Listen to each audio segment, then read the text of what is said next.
trees they leave behind that contribute to the threat of wildfires. The city of San Marcos has already completed a practice run. They successfully connected 18 volunteers. It will be 75 miles long. We'll start here in Del Mar and end at the Vulcan Mountains. Now, in order to access to Fletcher Cove, the city of Solana Beach will be putting a pedestrian bridge over these railroad tracks. This is where the Huntalases were putting the final touches on a home they thought they would spend the rest of their lives in. This is a football field at Carlsbad High School, although the field is closer to a sandlot. We play in some dust storms out there. We don't want any ankle twisters out here today. Head coach Bob McAllister says Carlsbad's football facility hasn't been updated since he arrived 12 years ago. The stands are aging and visitors sit on cement blocks. There's no doubt in my mind and the opinion of a lot of people in our community, it's definitely one of the worst facilities in San Diego County.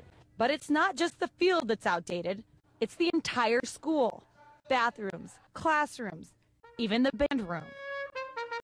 You know, we don't have a band room, it's in the old cafeteria. But this this wrestling facility that we have here is an old tomato shack that used to be over at Valley Middle School. That's where Proposition P comes into play. If approved, it would raise property taxes and give the Carlsbad Unified School District $198 million to repair the high school and several other schools. We need to get up in the 21st century along with the other schools and high schools and give our chance to for our kids to compete on an equal basis. Now, this field needs repairing, but opponents to Proposition P say the money's already here. The schools just aren't spending it right.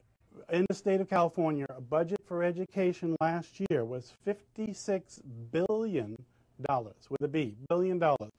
Only about 53 to 55% of it actually gets to the schools. Paul King opposes Prop P. He says residents are taxed enough and politicians need to take responsibility for their spending. If we don't tell them to stop, who's going to tell them to stop? You know, somebody, the aliens from another planet? No, it's got to be us. You know, you have to put your trust in our leadership and that they will spend it wisely and that it does go to the proper place and it comes ultimately to our kids. To the kids and their football field.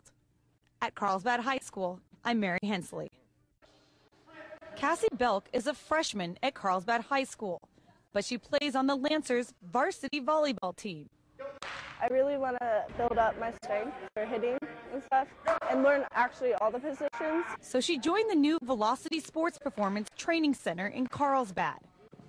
I've just been coming here for like a month and a half, and I've already improved like with everything. And that's the gym's with volleyball and basketball courts, 50 yards of synthetic turf, and 60 yards of sprint track. Velocity is designed to train local athletes the same way professionals train. Regardless of the sport that you play, if you can take an athlete and make them run faster, you can make them jump higher, you can make them more agile, they're going to be better at any sport that they play. These athletes take overall assessment tests every 24 sessions. They then go over the results with their trainers and look at where they are now and where they'd like to be. It's not a magic wand, it's just applying physics and applying biomechanics to the way that athletes move in everyday life.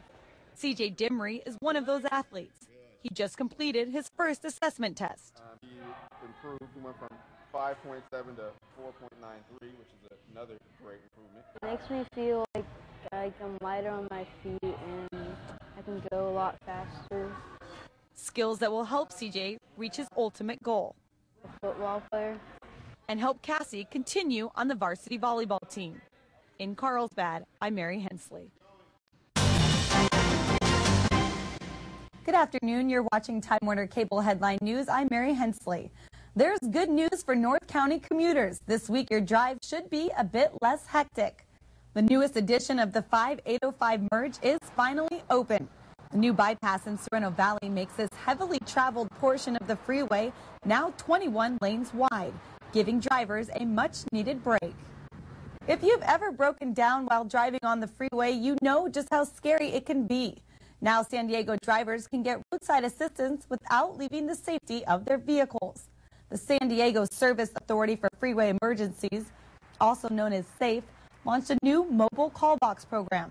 Through this program, San Diego drivers can get roadside assistance by dialing 511 on their cell phones. 511 calls should be placed only in non-emergency situations. For example, if you need a tow truck or run out of gas. And if you don't have a cell phone, no worries. The stationary call boxes will still be available. A sewage spill in one North County lagoon has caused a mess at nearby beaches and surrounding areas. Our Courtney Dwyer has the latest. Thank you for that, Courtney. Every year, nearly 1 million Americans report being a victim of identity theft, and that number is rising rapidly. Victims dedicate on average more than 500 hours trying to get their lives and finances back in order after discovering what's happened to them. If you are a victim or if you would like to learn how you can prevent this from happening to you or your business, the City of Encinitas is hosting a public forum on identity theft. The meeting will be held at the Encinitas Community and Senior Center tonight at 6 p.m. For more information, log on to the City of Encinitas' website. Thanks for watching. CNN Headline News is next.